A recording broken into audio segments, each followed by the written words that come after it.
오늘 본문 에스겔 1장은 에스겔이 본 환상을 묘사하고 있습니다.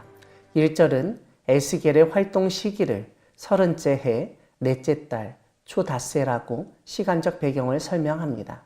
여기서 언급된 30째 해, 즉 30년을 에스겔의 나이로 보는 해석이 있으며, 이와 달리 2절에 나오는 여호야긴 왕이 사로잡힌 지 5년으로 보는 의견도 있습니다.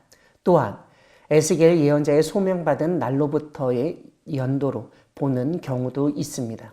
3절을 보면 여호와의 말씀이 에스겔에게 특별히 임하였고 여호와의 권능이 에스겔 위에 있었다고 알려줍니다.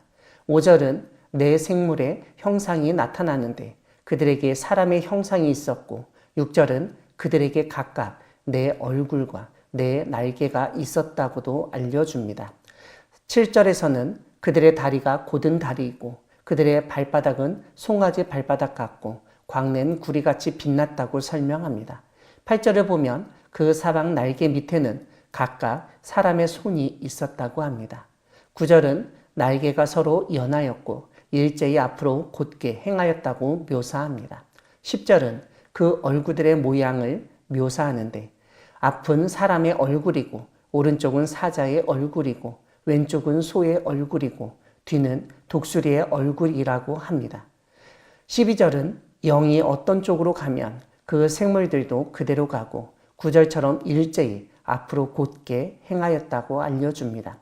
13절 뒷부분을 보면 불이 생물 사이에서 오르락 내리락 하며 광채가 있고 가운데에는 번개가 난다고 하는데, 이것은 마치 요즘 비행기에서 깜빡거리는 전기불과 같은 것을 연상시킵니다.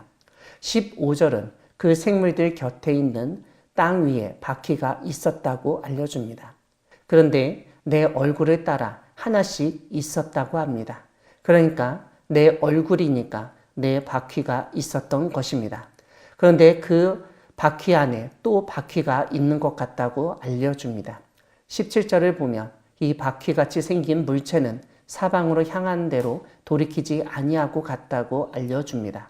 19절은 그 생물들이 갈 때 바퀴들도 그 곁에서 가고 생물들이 땅에서 들릴 때에 바퀴들도 들렸다고 함으로써 어찌 보면 생물들과 바퀴들이 연결되어 있는 듯한 모양새입니다. 20절을 보면 12절처럼 일단 영이 움직이면 생물도 영이 가려고 하는 곳으로 가고 바퀴들도 그 곁에서 들려 움직이고 있다고 알려줍니다. 우리가 20절과 21절에서 주목할 것이 있는데 에스겔이 그 바퀴들 가운데 생물의 영이 있다고 설명하기 때문입니다. 22절에서 또 주목해야 할 것이 있습니다. 다름 아니라 생물의 머리 위에 수정 같은 궁창의 형상이 있다고 묘사하는 부분입니다. 궁창이라고 하는 것에서 알 수 있듯 이것은 지구의 대기처럼 뭔가 둘러싼 것을 의미합니다. 맑고 유리처럼 투명한 것을 의미한다고 할 수 있기 때문에 이런 묘사는 비행기나 UFO 같은 경우 조종석을 덮는 유리 천장을 떠올리게 합니다.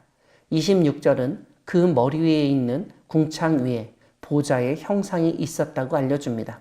이런 점에서 우리가 앞에서 상상한 유리 천장 밑에 조종석과 같은 모양을 우리는 포기하게 됩니다. 왜냐하면 보통 조종석은 유리창 밑에 있는데 오늘 본문은 궁창 위에 보좌가 있다고 묘사하고 있기 때문입니다. 그 보좌의 형상 위에 한 형상이 있는데 사람의 모양 같았다고 알려줍니다. 또한 그 사방 광채의 모양이 비 오는 날에 구름에 있는 무지개와 같다고 묘사합니다. 이것을 에스겔은 여호와의 영광의 형상의 모양이라고 설명합니다. 결국 28절 뒷부분을 보면 그 형상의 모양을 보고 에스겔은 엎드려 말씀하시는 이의 음성을 들었습니다. 그 음성의 내용은 2장부터 차근차근 밝혀집니다. 사랑하는 광야교회 성도 여러분, 하나님은 시간과 공간으로 이루어진 세상으로 친히 들어오셔서 말씀하시는 분이십니다. 우리가 믿는 하나님이 너무 초월적이고 우리와 절대적으로 차이가 난다면 우리는 하나님을 볼 수도 알 수도 소통할 수도 없을 것입니다. 하나님은 우리가 볼 수 있도록 시공간 안으로 들어오시고 들을 수 있도록 말씀하시는 분이십니다. 하지만 우리에게 나타나시며 말씀하시는 하나님을 우리는 다 파악할 수 없습니다. 그럼에도 불구하고 우리는 하나님의 말씀을 듣고 순종하며 나아가야 합니다. 무엇보다 하나님은 에스겔처럼 오늘 우리를 부르시고 일하게 하십니다. 우리를 부르시고 일하게 하시는 하나님의 말씀에 순종하며 맡겨주신 일을 하나님이 주시는 능력으로 잘 감당하고 하나님의 뜻이 이 땅에서 이루어지게 하는 우리 모두가 되기를 소망합니다. 아멘.